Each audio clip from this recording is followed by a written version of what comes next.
Halo, assalamualaikum.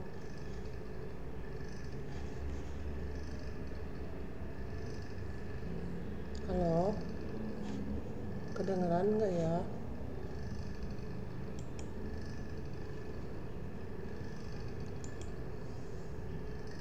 Speaker.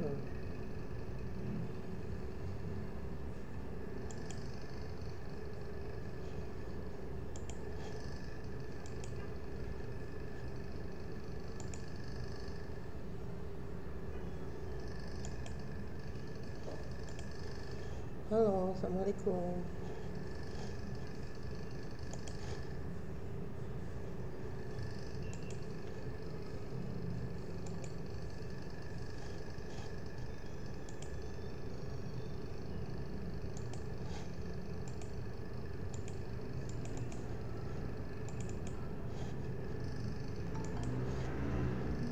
Seorang ingin bergabung.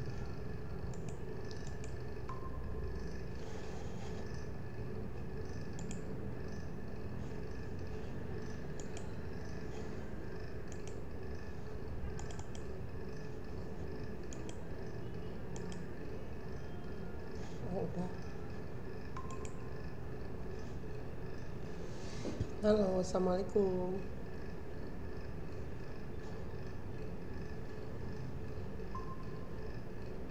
Halo. Oh, alhamdulillah. Makasih ya. Ini ibu lagi ngetes, takut nggak kedengeran. Suaranya kenceng nggak? Oh iya, nggak apa-apa Wahab, makasih ya. Nanti direkam kok. Hah? Suaranya kecil? Suara ibu kecil? Oh aman. Oh iya, baik ya, makasih ya.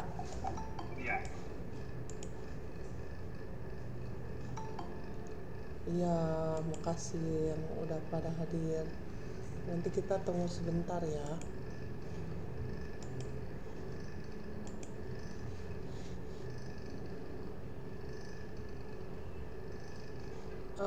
Layarnya udah kelihatan belum?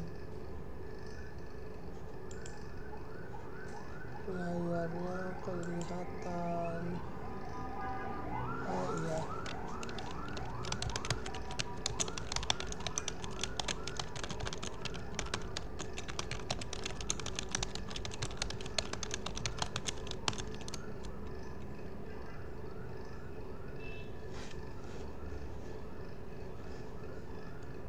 Oh ada Sahrul.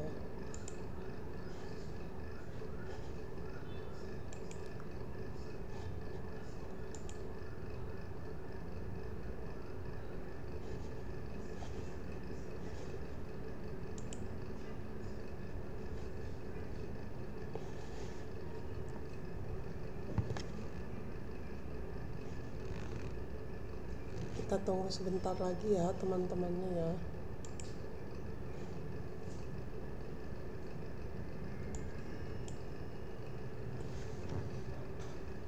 Ya mungkin kita nggak lama-lama ya, mungkin karena materi ini udah ada di pertemuan kedua ya, cuma kita tambah ini lagi, ulang lagi yang supaya lebih itu ya, lebih mendetail.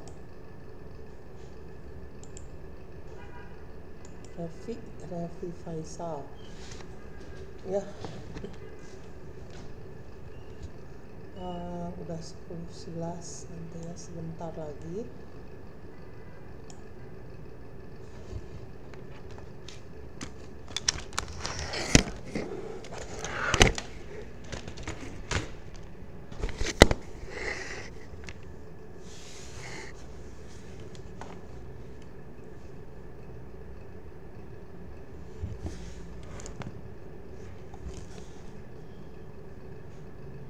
Ya baik ya, terima kasih yang udah pada hadir. Ibu senang sekali ya bisa sekarang menyampaikan tentang pengantar etika teknik ya. Oh ada Angga, makasih ya Angga ya. Jadi sekarang kita akan sedikit lagi memperkuat dari yang pertemuan kedua ya. Kalau kemarin kan ada contoh-contoh ya, ada 10 macam ya waktu itu. Kemudian kita sudah membahas ya yang contoh-contoh itu dan bagaimana cara mengatasinya. Ya, kita review ya, udah banyak ya. Ada Hera, ada Lucky, ya banyak sekali. Nanti ini ada rekamannya kok ya, nggak usah khawatir ya.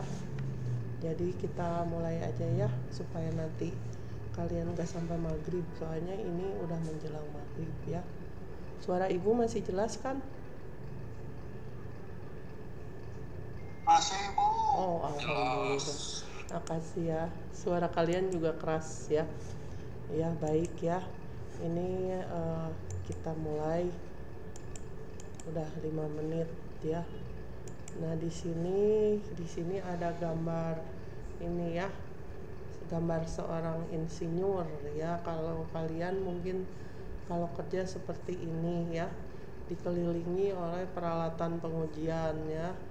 Terus udah itu di sini kita fokus pada etika yang diterapkan secara khusus dalam profesi teknik listrik ya, karena kita kan ada di bidang teknik elektro ya. Mungkin kebanyakan di sini ada di electrical engineering ya, jadi di bidang listrik ya. Dan kalian juga kalau nggak salah kalau lulus juga nanti harus ambil kelistrikan ya buat skripsi ya. Jadi kita harus memahami standar etika profesional yang tertinggi karena pekerjaan kita berdampak signifikan pada keselamatan dan kesejahteraan publik ya. Jadi banyak sekali ya kebakaran itu sebenarnya dari hal sepele, misalnya ya seperti misalnya konslet ya. Konslet itu karena dari yang ibu lihat itu data-data, karena peralatannya itu instalasinya itu tidak memenuhi standar ya. Jadi pertamanya mungkin ambil untung atau misalnya pengen murah atau gimana ya, tapi akhirnya kerugian yang didapatkan lebih banyak ya. Jadi kita harus berusaha supaya tidak merugikan masyarakat gitu ya. Nah, kemudian sebentar ya, di sini tujuannya hakikat etika dan perbedaannya dengan jenis standar dan nilai lainnya ya. Jadi tentu saja berbeda ya, elektro nanti dijelaskan. Terus menjelaskan isu-isu dan konsep dasar dalam kode etik perkumpulan insinyur profesional ya. Jadi kalau kalian lulus nanti ya kalian akan mengikuti yang namanya Persatuan Insinyur Indonesia ya, karena dengan itu kan profesi ya. Jadi insinyur itu nanti adalah suatu profesi. Jadi walaupun elektro itu misalnya di PI itu tidak terlalu banyak dibanding sipil, tapi dengan adanya kalian ikut organisasi profesi itu, kalian itu jadi punya wadah. Jadi kalau kalian ada apa-apa kalian bisa ini gitu ya, saling sharing atau apa, dan kalian juga dilindungi dengan undang-undang ya. Dan di sini pengenalan etika ya, di sini. Jadi di sini insinyur diharapkan untuk mempertahankan standar perilaku etis yang tinggi dalam kehidupan profesional mereka. Jadi oleh masyarakat dan profesi mereka ya.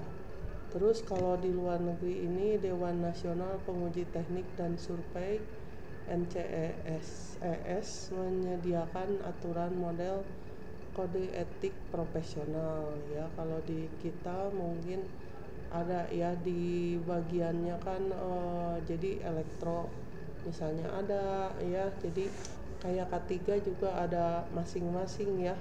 K3 umum ya, mungkin pertama kita ikut K3 umum dulu, tapi ada juga kalau sudah lulus itu kita biasanya ke K3 listrik ya.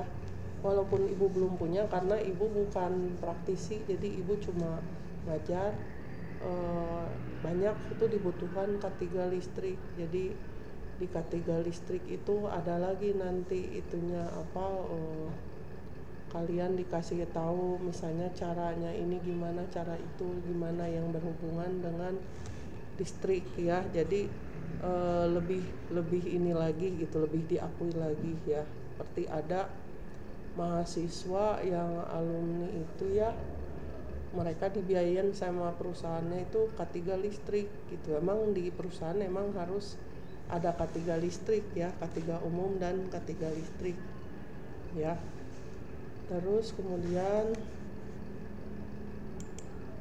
hakikat etika. Jadi hakikat etika itu berkaitan dengan standar ya, aturan dan pedoman-pedoman ya untuk berperilaku moral atau yang disetujui secara sosial, seperti bersikap jujur atau dapat dipercaya, atau bertindak demi kepentingan terbaik masyarakat ya. Terus standar etika hanya untuk perilaku yang berpotensi memiliki efek signifikan terhadap kehidupan orang secara umum. Ya, jadi di sini ada gambarnya ya, visual dari bisnis etik. Diagram ini menunjukkan berbagai konsep terkait etika ya, seperti trust ya, kepercayaan, principle atau prinsip, terus responsibility atau tanggung jawab ya, behavior ya, atau attitude ya. Jadi ada yang bilang dulu itu sebelum kita ilmu harus adab dulu atau akhlak dulu. Nah, itu berlaku di mana-mana ya. Kemudian reliability ya, terus relationship ya, jadi hubungan baik ya dengan semua pihak, baik dengan manajemen ya atau dengan masyarakat dan dengan semua yang terkait ya. Kemudian morality ya, moral dan pilihan ya. Nah, kemudian kita ke bawah lagi, ada lagi standar hukum dan standar etika ya. Jadi standar hukum ini ditentukan oleh badan hukum, menentukan apa hukum itu dan siapa yang harus mematuhinya. Kalau standar etika ada secara independen dari kelompok ahli tertentu ya. Jadi hukum itu ada di mana-mana ya. Jadi hukum itu ada di seluruh bidang dalam kehidupan kita. Jadi kita itu diatur sama hukum. Jadi kita harus tahu kita ada di mana, bagian apa. Nah, itu pasti ada hukumnya. Jadi kalian harus mematuhi hukum ya. Jadi tetap walaupun kita kan orang elektro, nah ada di K3 listrik juga, di K3 umum juga hukum-hukum regulasi-regulasinya. Makanya kita harus selalu patuh sama hukum ya. Nah, karena Indonesia itu negara hukum ya. Jadi nanti kita ada bahasanya lagi dalam hukum ya, K3 yang berhubungan dengan regulasi-regulasi. Waktu ibu ngambil K3 umum juga itu ada buku itu ya, namanya buku regulasi ya. Jadi dari tahun 30-an sampai sekarang itu tebalnya 1000 halaman kurang lebih. Mungkin sekarang ada hukum-hukum baru lagi ya, tapi itu bukan listrik aja, tapi segala bidang ya, segala bidang yang berhubungan dengan K3. Nah, terus ada lagi, ada seseorang ingin bergabung. Sebentar ya, siapa yang mau bergabung? Oh, Dennis ya. Wah, udah 18 orang ya, makasih ya. Terus udah itu, sebentar, hakikat etika teknik ya. Jadi ada di sini, etika teknik merupakan bentuk penerapan standar etika yang berlaku pada semua pekerjaan manusia ya. Tugas etika kejujuran, perlakuan adil terhadap orang lain, kemudian mematuhi hukum yang berlaku ya, tentunya hukum itu yang berlaku di tempat kita masing-masing ya. Dan setiap daerah juga mungkin hukumnya berbeda-beda. Jadi kalian juga misalnya ada yang bekerja di Jepang ya, mungkin kita harus mematuhi regulasi yang ada di sana. Terus kalau di Arab mungkin beda lagi hukumnya ya. Jadi ini kata yang pada kerja di sana ya. Terus kemudian aturan model kode etik profesi ya. Jadi di sini kita sebagai insinyur itu ya ada kewajibannya ya. Jadi ada kewajiban insinyur terhadap masyarakat ya. Ada kewajiban insinyur terhadap pemberi kerja dan klien ya. Ada lagi kewajiban insinyur terhadap insinyur lainnya ya. Jadi nanti kita bahas di bawah ini ya. Nah, di sini itu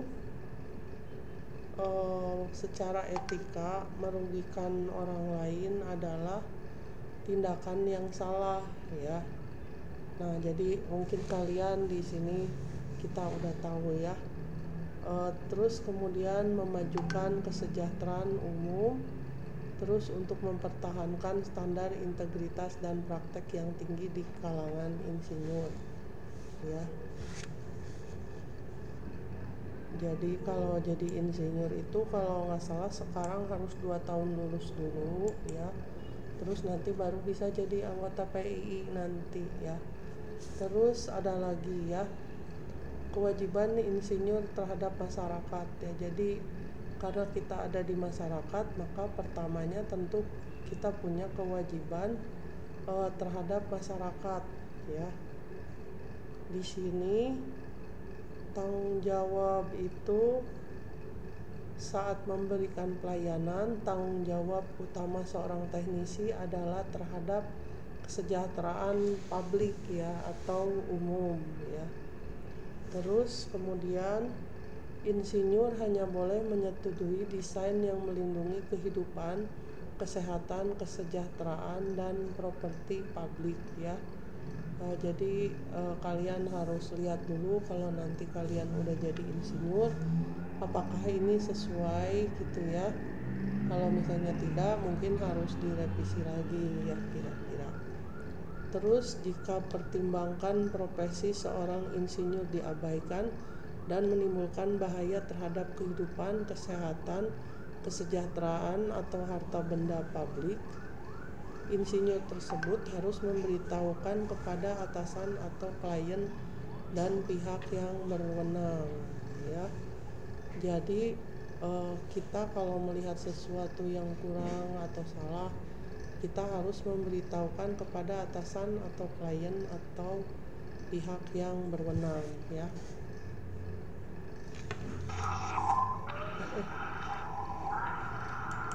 Kenapa ini Alia?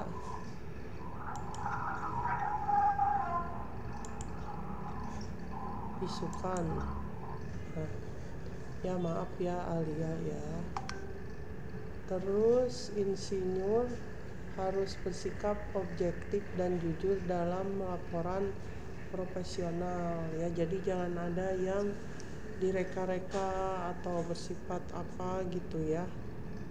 Terus insinyur tidak boleh mengungkapkan pendapat profesional di depan umum kecuali berdasarkan pengetahuan, fakta dan evaluasi yang kompeten ya. Jadi kita harus mengungkapkan pendapat kalau emang kita punya keahlian di bidang itu ya, bisa dibuktikan dengan misalnya pendidikan ya atau sertifikasi atau pengalaman yang sesuai dengan bidang itu ya.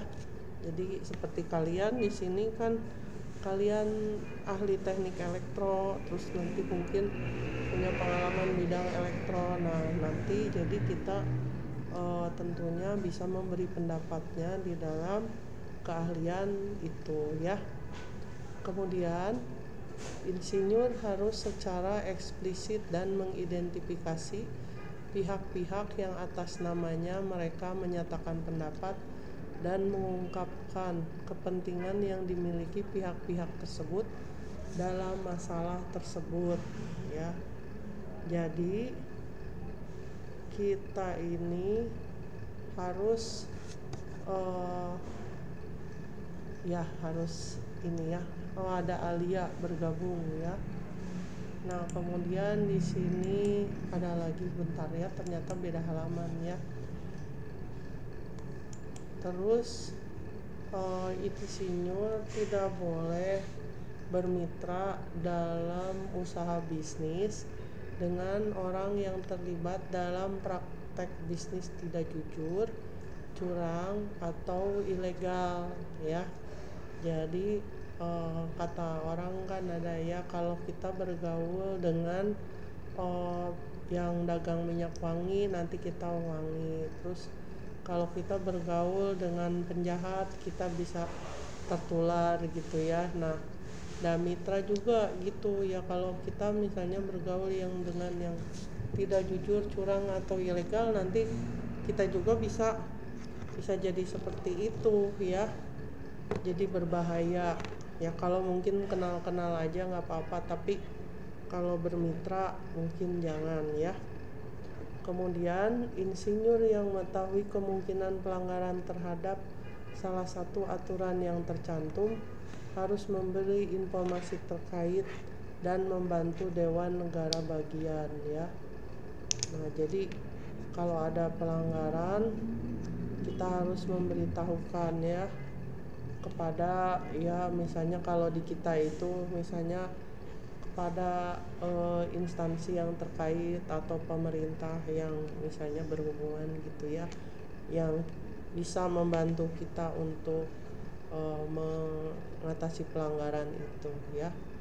Jadi di sini kata seperti mantan wakil presiden ya, Muhammad Hatta itu. Jadi Muhammad Hatta itu kan Soekarno Hatta ya, jadi wakil presiden ya zaman dulu. Kurang cerdas dapat diperbaiki dengan belajar ya. Kurang cakap dapat dihilangkan dengan pengalaman. Namun tidak jujur itu sulit diperbaiki ya. Jadi itu ya. Jadi kita harus berusaha supaya jadi orang jujur, karena kalau kecerdasan itu bisa dibentuk ya. Seperti orang Papua kan ada yang dulu ya dari desa ya, dari pedalaman ya. Tapi kalau dia dididik dengan guru yang pas ya, latihan terus, akhirnya dalam 2 tahun ya dia bisa jadi juara olimpiade ya. Jadi kita juga misalnya saya mau bodoh, mau curang aja gitu supaya cepet kaya, jangan ya. Kita harus jujur ya. Nah, terus kewajiban insinyur terhadap pemberi kerja dan klien ya. Ada ya. Insinyur tidak boleh melaksanakan tugas teknis jika mereka tidak memenuhi kualifikasi berdasarkan pendidikan atau pengalaman ya. Jadi kalau ini sesuai banget ya. Jadi kita harus bekerja sesuai dengan keahlian kita ya. Jadi kalau misalnya di kampung sih ya mungkin tugas teknis, misalnya instalasi listrik, siapa aja nggak punya sertifikasi bisa ya. Tapi kalau untuk profesional tentunya kalau instalasi listrik harus punya sertifikasinya ya sekarang ya. Terus apa-apa juga bidang keahlian apa harus sesuai ya. Terus 2, insinyur hanya boleh menyetujui atau menyegel rencana atau desain yang membahas subjek yang menjadi kompetensinya ya. Ya, ini yang berhubungan dengan yang tadi ya. Jadi kompetensi itu kalian bawa terus ya. Jadi nah, terus insinyur dapat mengordinasikan keseluruhan proyek asalkan setiap komponen desain ditandatangani atau disegel ya. Jadi maksudnya gitu ya. Sebentar.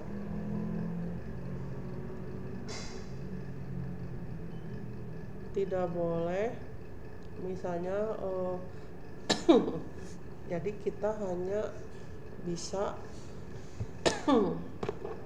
menyetujui kalau emang sudah kalau kita misalnya hanya bisa bekerja kalau semuanya itu setiap komponen desain itu sudah disetujui gitu ya. Jadi mungkin itu yang dari atasnya itu ya berhubungan, jadi harus saling berhubungan. Nah, kemudian kewajiban insinyur terhadap pemberi kerja dan klien ya. Insinyur tidak boleh mengungkapkan informasi profesional tanpa persetujuan lebih dahulu kecuali jika diharuskan oleh hukum ya. Jadi di sini tidak boleh mengungkapkan informasi profesional kecuali diharuskan oleh hukum. Jadi di sini rahasia ya, tidak boleh kecuali kalau misalnya di pengadilan gitu ya hukum. Terus insinyur tidak boleh meminta atau menerima pertimbangan berharga dari kontraktor ya, mungkin kalian tahu ya. Terus insinyur harus mengungkapkan potensi konflik kepentingan kepada pemberi kerja atau kliennya ya.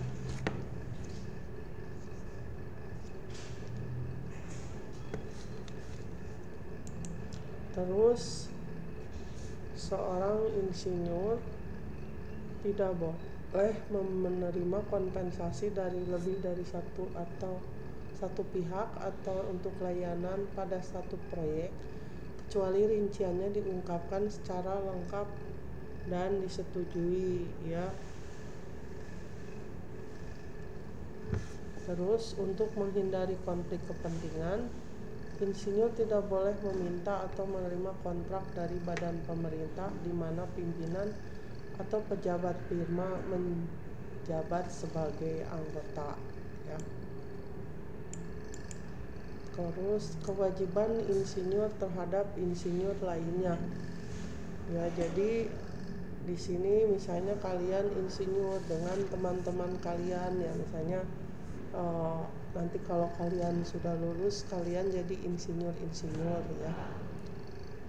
Jadi insinyur tidak boleh salah ya dalam mengartikan atau mengizinkan kesalahan penggambaran kualifikasi akademis atau profesional mereka atau rekan mereka ya. Jadi di sini misalnya kalau gelar kalian apa ya itu ya jangan salah menyebutkan atau itu ya. Misalnya ini teknik elektro misalnya tapi nanti keahlian kalian misalnya listrik ya. Jadi itu yang kalian bawa, jangan sampai kalian salah dalam menyebut atau mengartikan gitu ya. Terus insinyur tidak boleh memberi, meminta atau menerima hadiah atau komisi apapun untuk mendapatkan pekerjaan ya. Jadi ini mungkin bisa dibilang berat ya karena banyak yang melaksanakan seperti itu ya. Terus insinyur tidak boleh berupaya untuk melukai dengan jahat atau palsu secara langsung atau tidak langsung ya, atau tidak langsung reputasi profesional, prospek praktik atau pekerjaan insinyur lain ya. Jadi antara insinyur dan insinyur itu harus saling menghargai ya. Jadi kalau bisa mah menutupi aib ya, siapa tahu masih bisa diperbaiki gitu ya. Jadi itu ya. Insinyur diharapkan mematuhi aturan dan peraturan umum masyarakat di mana kita tinggal ya. Jadi di sini etika teknik dan masalah hukum. Jadi di sini hukum-hukum itu kan ya di mana kita berada di situ hukumnya atau apanya kita junjung ya. Jadi kalau kalian ada di daerah mana atau di wilayah mana mungkin peraturannya berbeda ya. Jadi kita tinggal di mana, itulah hukum yang harus kita patuhi ya. Ada hukum yang berlaku secara adat, ada hukum juga yang berlaku dari pemerintah gitu ya. Setiap insinyur perlu memiliki pemahaman dasar yang baik tentang masalah hukum transaksi dasar ya. Jadi secara itu ya, basic gitu ya, kalian harus tahu tentang hukum dasar gitu ya. Nah, kalian juga harus tahu misalnya tentang hukum-hukum yang ada di dalam teknik elektro ya. Ya, nanti kita bahas ya. Nah, kemudian sekarang kita ada di forum terbuka ya. Jadi ini adalah kejadian yang udah lama gitu ya, tahun 80-an. Jadi tentang pesawat Challenger ya. Jadi pada zaman dulu ini ada namanya pesawat ulang-alik. Nah, dia itu meledak gitu ya. Tapi sebelum meledak itu, sebelum diluncurkan, ini ada teknisi bilang itu ada kesalahan di bagian seal ya. Tapi dia udah bilang, tapi ke panitianya nggak menanggapi gitu ya, malah mereka itu pengen cepet-cepet gitu ya, mungkin udah promosi atau apa. Tapi ya akhirnya si teknisi itu menyesal karena ketika diluncurkan malah jadi bencana ya, jadi pesawatnya itu meledak gitu ya. Nah, di sini ada ya ceritanya ya, jadi dibilangnya malah penantang ya, tapi akhirnya dia tidak diikut sertakan dalam keputusan akhir untuk mengirim pesawat ulang-alik tersebut ya. Nah, akhirnya kalau kita ambil dari pelajaran dari sini, kita harus hati-hati ya kalau dalam keteknikan itu, jangan buru-buru, jangan mengejar target. Kalau misalnya ada kekurangan, ada apa, lebih baik ditunda aja misalnya ya, daripada terjadi seperti ini. Tapi memang kalau udah terjadi ini nggak bisa diulang ya, tapi mungkin bisa dijadikan pelajaran untuk yang lain ya, untuk berikutnya ya. Nah, kemudian ada lagi di sini skenario kasus ya, mungkin suka terjadi di kalian juga ya. Jadi saat kita ujian ya, ada seorang teman sekelas mendatangi kita dan memberitahu bahwa ia memiliki salinan ujian, dan dia bertanya apakah kita ingin salinannya. Terus Anda tahu jika mengikuti salinan ujian Anda akan memperoleh nilai sempurna dan kemungkinan akan mendapatkan nilai A. Nah, kalau Anda mengikuti salinan ujian tersebut atau enggak gitu, terus kenapa gitu ya? Ada enggak yang mau berpendapat tentang ini? Kenapa gitu? Jadi kalau misalnya kita ditawarin contekan gitu, tapi contekannya katanya nanti bakal bagus gitu nih aja, kalian bakal ambil atau mau ngerjain sendiri aja biar jelek gitu?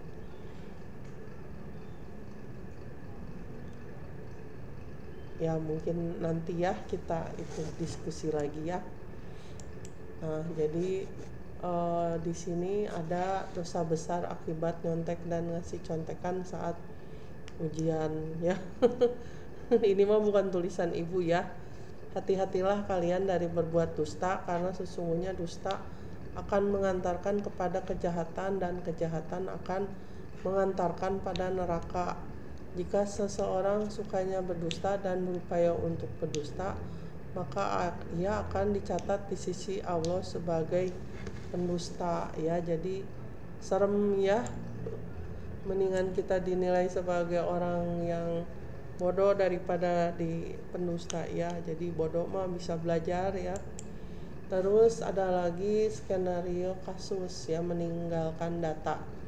Terus jadi ini juga Anda telah menghabiskan waktu berbulan-bulan di lab ya untuk merekam data uji pada material tertentu yang telah dirancang. Kemudian semua pengujian sebelumnya menunjukkan bahwa material ini dapat sangat berguna di dunia industri. Namun, menjelang akhir bulan ke-8 penelitian material, Anda menemukan bahwa pada suhu yang relatif tinggi, material tersebut akan mengalami kegagalan yang dahsyat. Cacat baru pada material ini akan membuat material tersebut tidak berguna. Namun, jika Anda tidak memberitahu siapapun tentang cacat suhu tinggi ini, akan berpotensi menghasilkan jutaan dolar. Apakah Anda akan mengabaikan data pada dasarnya merusak material Anda? Ya. Jadi kita misalnya bisa kaya ya, misalnya dapetin ini. Tapi orang nanti yang beli barang kita rugi ya, atau musik kita bisa kabur tapi nanti kita kaya. Atau kita jelaskan bahwa wah ini gagal, harus diulang lagi karena produk ini cacat ya. Jadi nah, mungkin sebagian orang akan bilang biarin aja, orang gak pada tahu ini ya. Tapi nanti mungkin kalau ada kecelakaan atau ada apa, mungkin kita disalahkan ya, kok nggak ngasih tahu gitu ya. Jadi silakan nanti kalian diskusi atau pikirkan lagi ya. Ya baik, mau ibu absen aja ya. Mas 5:30. Ini masuk semua enggak?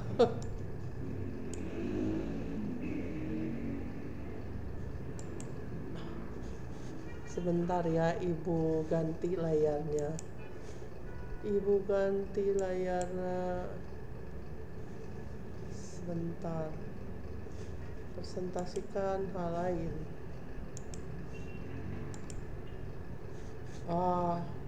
Berarti ini mah ada semua ya. Kelihatannya ya. Ada semua lah ya. Ya, ada semua. Balalager ya. Tenang, dah ada videonya ini. Dah ini mah bukan keinginan ibu ya, jam 3.30 ya, tapi dah gimana, masuk semua ya. Nanti kalian tinggal lihat videonya ya. Mungkin begitu aja. Oh iya, ya udah di absen dah semuanya ya. Iya, makasih ya semuanya udah pada hadir walaupun ada di perjalanan, walaupun gimana, makasih ya. Nanti videonya ibu share, terus nanti kalau ada yang mau didiskusikan atau apa bisa di grup ya, di grup kita, grup WA ya. Ibu absen juga berarti ini semuanya hadir ya, hadir semua, hadir semuanya, simpan presensi. Iya baik, makasih ya untuk semuanya udah pada hadir. Ada yang mau ditanyakan nggak atau sharing gitu? Ibu izin bertanya. Iya. Ibu, kalau untuk profesi K3 sendiri itu di Sukabumi banyak kaum, terutama untuk perempuannya gitu. Oh iya, K3 ya. Iya. Kalau K3 di Sukabumi kan banyak perusahaan ya. Sebenarnya banyak juga ya, tapi kalau yang soal perempuan ya mungkin bisa di bidang manajemennya, kan ada bagian SMK 3 ya. Tapi kalau misalnya mau keluar daerah, sepertinya lebih banyak lagi lowongannya. Perempuan juga ya. Jadi sebenarnya sekarang kalau pekerjaan itu lebih ke skill ya, apalagi kalau udah K3 umum terus ke K3 listrik, nah itu lebih jarang lagi. Dan di Sukabumi itu jarang ya K3 itu, tapi dibutuhkan karena kalau ada apa-apa kan yang dicari K3 ya, jadi Hera nggak usah khawatir kalau misalnya punya K3, tapi harus lulus dulu kalau K3 umum mah ya, apalagi kalau masih muda ya, peluang mah banyak.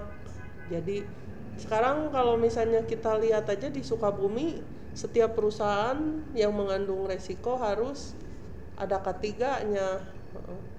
Terus perusahaan-perusahaan kalau di luar daerah juga banyak yang perlu, jadi nggak usah khawatir ya, pasti dibutuhkan ya K3 mah, tapi harus di skillnya harus diasah terus kalau K3.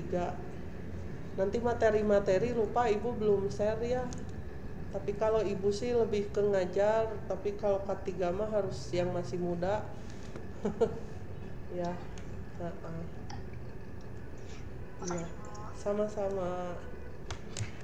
Yang lain ada, udah aja ya, nanti aja di grup ya. Makasih ya semuanya ya. Assalamualaikum warahmatullahi wabarakatuh. Waalaikumsalam warahmatullahi wabarakatuh. Makasih juga ya, Bu. Makasih banyak.